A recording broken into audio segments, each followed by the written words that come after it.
Alright guys, I am spectating the new map, and lo and behold, this is a Mongol village. And these buildings and the textures on these buildings are gorgeous. This is similar to the village we have in just the normal village we're used to. But this has all these awesome pathways on these buildings, all these awesome roofs, and look at the little dragon textures on the dragon models on the top of these buildings. And the textures, as I said, are brilliant. Look at that. They are really nice. I really like this stuff. Now to continue previewing what I came here to preview. The Khergits, nothing really new again. Pretty much the same old stuff. They already had it down right in the first place. You can be a Lancer, of course, and you pretty much don't have anything new here, except the new Khergit guard armor. So that's a new item for the Khergits. Pretty much same equipment. I don't see anything new. I might miss something. But for me, the best real improvement in terms of equipment was the Viking helmets. The Viking helmets were really nice, and the Saronids have a little surprise for their own. They have the same helmets. The Saronids now have new shoes, and the Saronid horseman, if you're a horseman. Well, first let's view the footman. Same helmets for the footman. He has a new robe, and he has a new armor. He has new shoes, or she, depends on your character. Same equipment, really. And finally, the Mamluk, he has the same, or she has the same headset.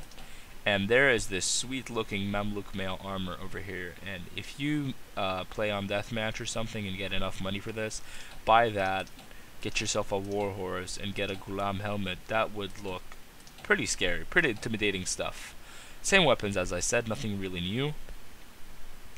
So that pretty much leaves us with, you can see my depth of field here playing. You can pretty much see the changes in terms of the units, and this is the new village, the map, and I must say this looks pretty sweet. This is a pretty sweet map. You have all these tall buildings. This would be perfect for archery. Not very good for cavalry, really. This would be an archery and infantry kind of scenario.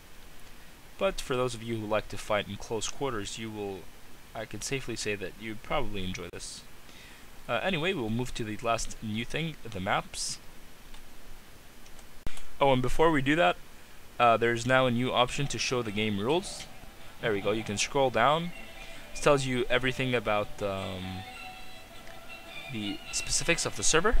And pretty much, yeah, so if you're on a dual server now, you have no excuse to kill people randomly. So let's go ahead and submit a poll to change the map to the last new. Alright guys, so now we are at the new map, and lo and behold, it is also a Khergit style map. And this one is also gorgeous. You have the gorgeous long buildings, the gorgeous roofs, very nice textures, very nice architecture here. And then the icing on the cake, this amazing looking dock. I mean, this is beautiful. I mean, this captures like the essence of what Mount&Blade is.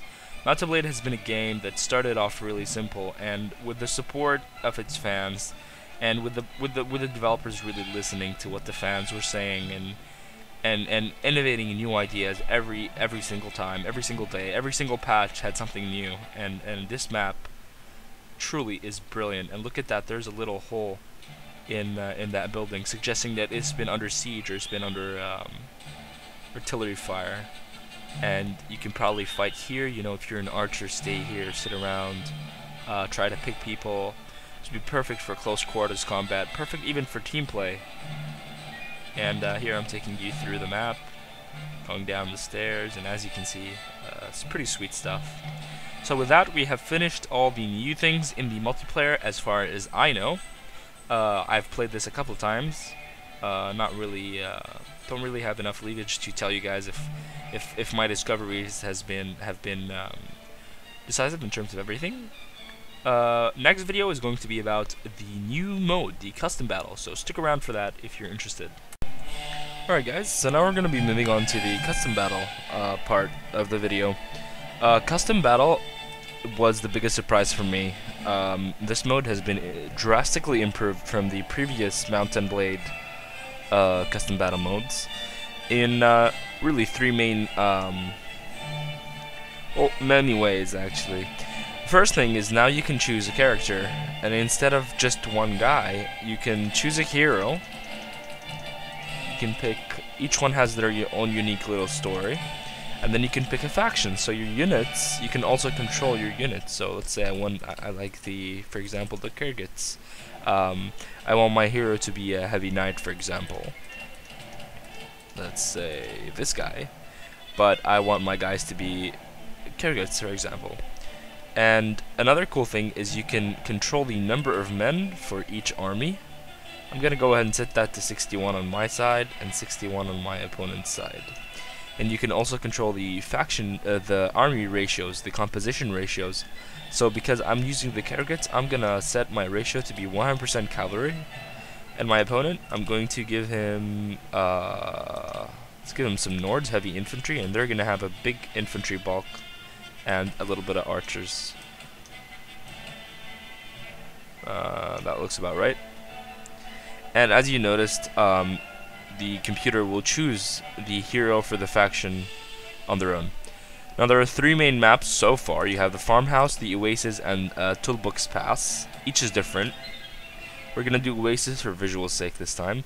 You have Battle, and you can do a offensive siege and a defensive siege.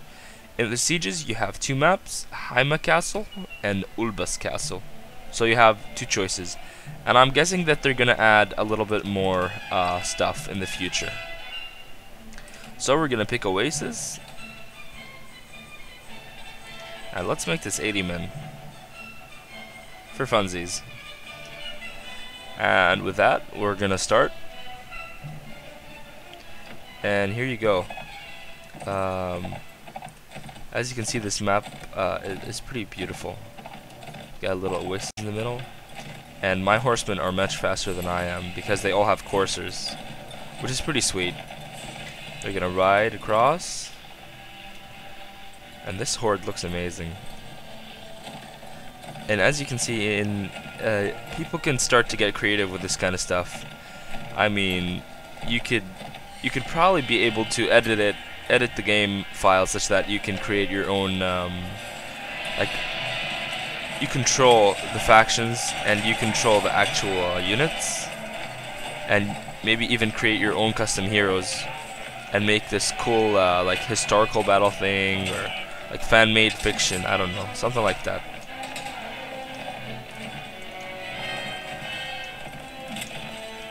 Gonna take my little two-handed sword out. Try to hack these guys down. These Huskarls are tough though. So anyway, this is pretty much what custom battle is. It's a scenario that you're trying to play. And I think the cool thing about it is they gave you more choice now, so you can, you know, see how units are doing against each other, for example, experiment with it. For example, have Swadyan Knights, for example, face a certain amount of infantry or a certain amount of cavalry and whatnot. It's just a better experience. Anyway, with that, I'm going to end this series of 2 videos. I hope you guys enjoyed it, and in the end, all I can say is thumbs up to Tale Worlds and thumbs up to the developers of Mount&Blade for this awesome game that's always really been just improving. And that's thanks to an open-minded set of developers and a very strong fan base and a very dedicated fan base who sticks with the game and stuck with the game even when it didn't look so pretty a while ago.